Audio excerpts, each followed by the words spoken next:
राम राम हरियाणा, मैं हूं आपके साथ सृष्टि शुक्ला। रुक कर लेते हैं खबरों का। हरियाणा किसान कल्याण प्राधिकरण की बैठक के बाद सीएम मनोहर लाल ने प्रेस कॉन्फ्रेंस की।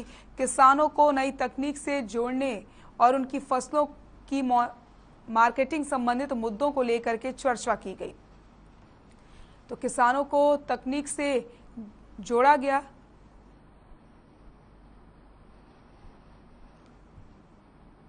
किसानों को समृद्ध करने के लिए नई स्कीमों से भी जोड़ा गया। पिछले साल किसान कल्याण प्राधिकरण बनाया गया। प्रेस कॉन्फ्रेंस करते हुए मुख्यमंत्री मनोहर लाल ने कई सारी बातें कही हैं। आइए आपको सुना देते हैं।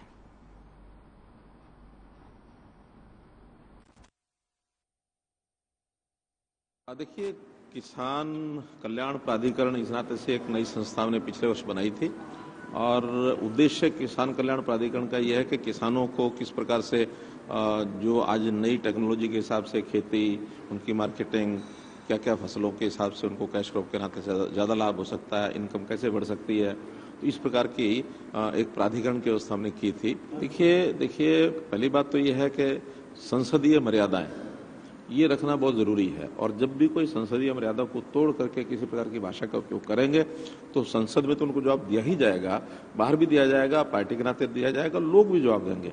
इस प्रकार से एक अच्छा चयन राष्ट्रपति महोदया जिस प्रकार से वो किया गया है कि एक आदिवासी महिला को और पहली बार देश में एक राष्ट्रपति के नाते से ये संवैधानिक पद दिया गया है और सब लोगों ने यानी विधायकों ने, सांसदों ने वोटिंग के द्वारा दिया है। तो इस प्रकार ये शब्दावली का उपयोग करना किसी के द्वारा भी किया गया हो निंदनीय है और इसका जवाब जो है हर स्तर पर दिया जाएगा, कतई बर्दाश्त नहीं किया जाएगा। अमृत महोत्सव इस बार जो हम 75 साल की आज़ादी मिलने के बाद जो सारे देश भर में वातावरण बनाया जा रहा है उसमें यही है कि देश के सामान्य नागरिक में, युवाओं में कैसे देशभक्ति का भाव ये जागृत हो, देश के साथ अपने आप को वो जोड़ें और जब देशभक्ति के भाव के नाते से समाज जब काम करने लगता है तो देश की प्रगति अपने आप बहुत चीज़ों में होती है, सोच बदलने का विषय होता है। तो इस प्रकार इस अवसर का हम आह्वान करते हैं कि घर घर तिरंगा या हर घर में तिरंगा लगना चाहिए। इसमें सरकारी व्यवस्थाएं भी काम आएंगी, इसमें एनजीओज भी काम करें। हरियाणा के गृह एवं स्वास्थ्य मंत्री अनिल विज की अध्यक्षता में आजादी की पहली लड़ाई का शहीद स्मारक के संबंध में विभिन्न विभागों के अधिकारियों के साथ समीक्षा बैठक हुई। ये शहीद स्मारक सूचना जनसंपर्क एवं भाषा विभाग द्वारा स्थापित किया जा रहा है। शहीद स्मारक 22 एकड़ भूमि में स्थापित होगा। उन्होंने अधिकारियों को निर्देश दिए कि स्मारक के कार्य में और गति लाई जाए ताकि स्मारक को तय सीमा में पूरा किया जा सके।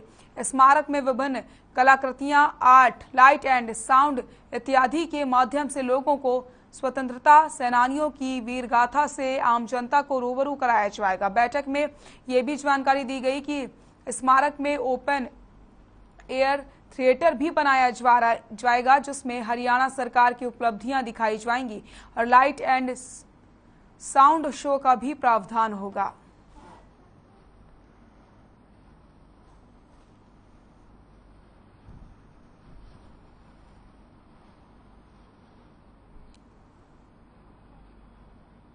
बहादुरगढ़ के छारा गांव डिप्टी सीएम दुष्यंत चौटाला पहुंचे और जेजेपी हर बूथ स्तर पर बूथ योद्धा बनकर के पार्टी को मजबूत करने का काम करेगी। उन्होंने ये कहा।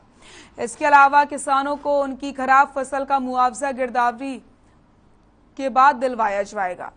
उन्होंने कहा कि नई टेक्सटाइल नीति के संदर्भ में उद्योगपतियों से बैठक करके विचार विमर्श किया जाएगा।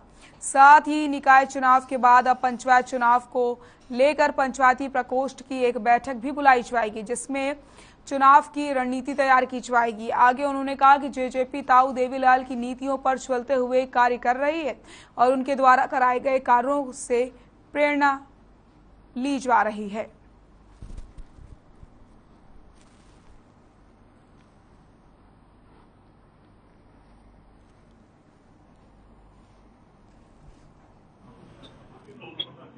हमारे पुराने परिवार के सदस्य हैं और पीछे जब बीजेपी बनी तो कई साथी उस समय साथ नहीं आ पाए, मगर समय के साथ आज चौधरी देवीलाल जी के विचारों को जैसे जेजेपी ने और मजबूती के साथ प्रदेश में ले जाने का काम किया, लोग निरंतर जुड़ते जा रहे हैं और सरपंच साहब और उनकी पूरी टीम आज शामिल हुई है। मैं उनका स्वागत।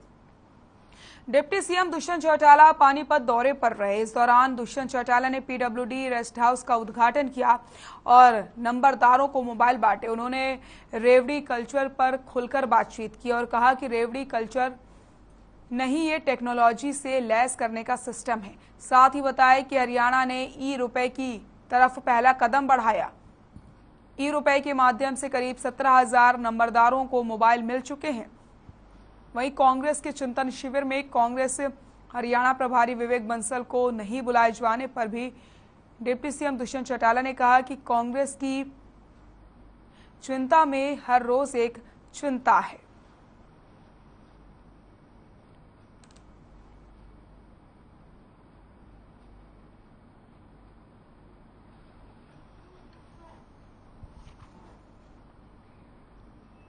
चरखी दादरी के जन नायक जनता पार्टी कार्यालय में हरियाणा प्रदेश के प्रधान महासचिव दिग्विजय चौटाला पहुंचे।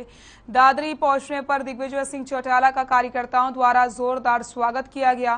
कार्यकर्ताओं को संबोधित करते हुए दिग्विजय सिंह चौटाला ने बताया कि 5 अगस्त को जयपुर में जन नायक जनता पार्टी का स्थापना दिवस मनाया जाएगा, जिसमें पूरे प्रदेश से भारी संख्या में लोग पहुंचेंगे। दिग्विजय सिंह चौटाला ने बताया कि 2024 विधानसभा चुनाव में जन नायक जनता पार्टी भारी बहुमत से जीतेगी और हरियाणा के मुख्यमंत्री दुष्यंत सिंह चौटाला होंगे।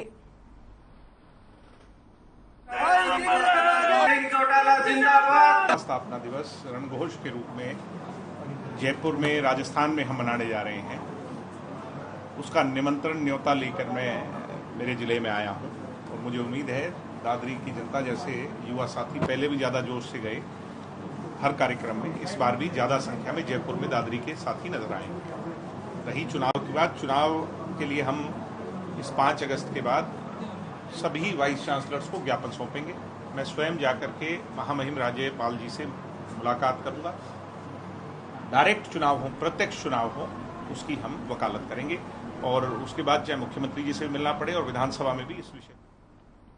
खबर दिल्ली से है, जहां कांग्रेस सांसद अधीर रंजन चौधरी के राष्ट्रपति द्रौपदी मुर्मू को लेकर दिए गए विवादित बयान पर अब राष्ट्रीय महिला आयोग ने लिखित में स्पष्टीकरण मांगते हुए एक नोटिस भेजवाए। कांग्रेस सांसद अधीर रंजन चौधरी को व्यक्तिगत रूप से पेश होने के लिए 3 अगस्त को बुलाया गया। वहीं एनसीडब्ल्यू ने कांग्रेस अध्यक्ष सोनिया गांधी को भी इस मामले में हस्तक्षेप करने और उचित कार्रवाई करने के निर्देश दिए हैं।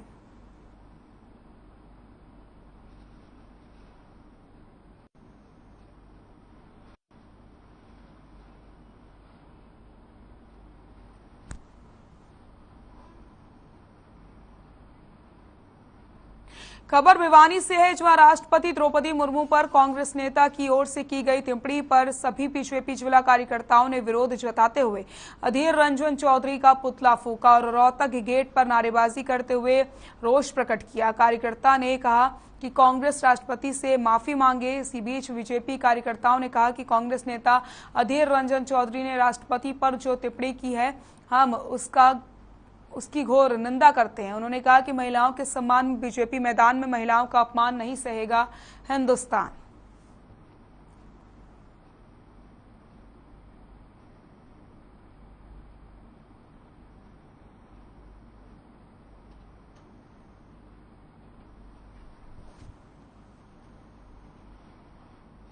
पूरे देश में कांग्रेस नेता अधीर रंजन चौधरी का विरोध देखने को मिल रहा है।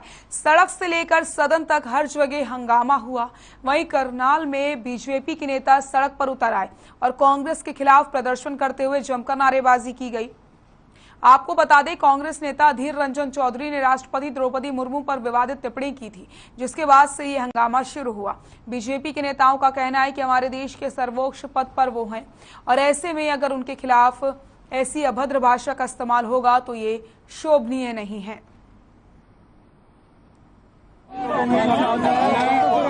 देखिए, अधीर रंजन चौधरी ने जिस प्रकार की टिप्पणी की है महामहिम राष्ट्रपति जी के खिलाफ, वो अपने आप में बहुत ही शर्मनाक घटना है। हम इसकी घोर निंदा करते हैं। भारतीय जनता पार्टी ने पूरे देश में निर्णय लिया है कि सभी जिला मुख्यालय पर आज ये धरना प्रदर्शन किया जाए और हरियाणा में भी आज ये कांग्रेस पार्टी के खिलाफ अधीर रंजन चौधरी के खिलाफ जो ये इस प्रकार का धरना हो रहा है, तो क्योंकि उन्होंने टिप्पणी ऐसी की है कि हमारे देश की प्रथम नागरिक है और प्रथम नागरिक के प्रति ऐसी टिप्पणी करना अपने आप में बहुत शर्म की बात है।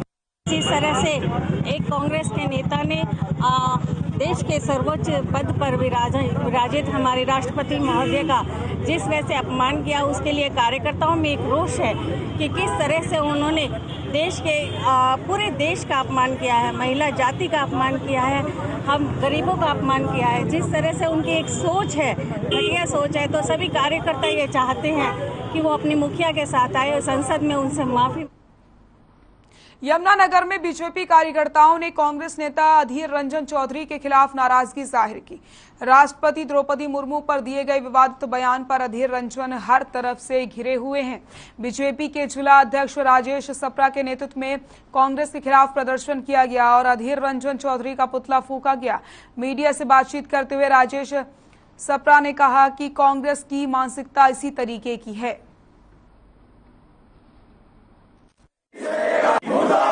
कल जो विपक्ष में नेता है सदन के अधीर रंजन जी, उनका क्या बयान था, उन्होंने उनके लिए राष्ट्रपति की जगह राष्ट्रपत्नी शब्द यूज किया और जानबूझकर किया। उनको मौके पर टोका गया, उसके बावजूद वो उस शब्द का प्रयोग करते रहे। इसका मतलब है कि उनकी कितनी गंदी मानसिकता है हमारे हिंदुस्तान की महिला शक्ति के बारे में। वो मातृशक्ति जब हमारे घर में पैदा होती है तो हम उसको कहते हैं कि हमारे घर में देवी आई है। ऐसे देवी का सम्मान पाने वाली इस भारत की संस्कृति की बेटी को जब उन्होंने इस प्रकार के शब्द यूज किए जो बहुत ही अशोभनीय। खबर गुरुग्राम से है, जहां टोल टैक्स पर तैनात कर्मचारियों की दादागिरी लगातार बढ़ती जा रही है। ताजा मामला सोहाना में बने टोल टैक्स का सामने आया है, जहां टोल कर्मियों पर एक पति पत्नी के साथ मारपीट की गई है। साथ ही महिला का आरोप है कि टोल कर्मियों ने उसके साथ अश्लीलता भी की है। महिला की शिकायत पर पुलिस ने 3 से 4 टोल कर्मियों के खिलाफ मामला दर्ज करके जांच शुरू कर दी है।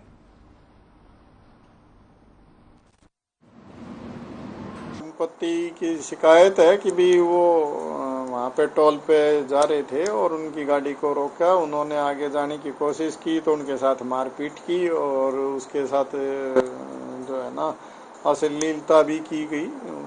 तो हमने उसमें केस रजिस्टर करके और आगे की इन्वेस्टिगेशन शुरू कर रखी है और जल्दी आगे की खबर पलवल से, जहां गतपुरी थाना क्षेत्र के गांव धतीर में दिल दहला देने वाला मामला सामने आया।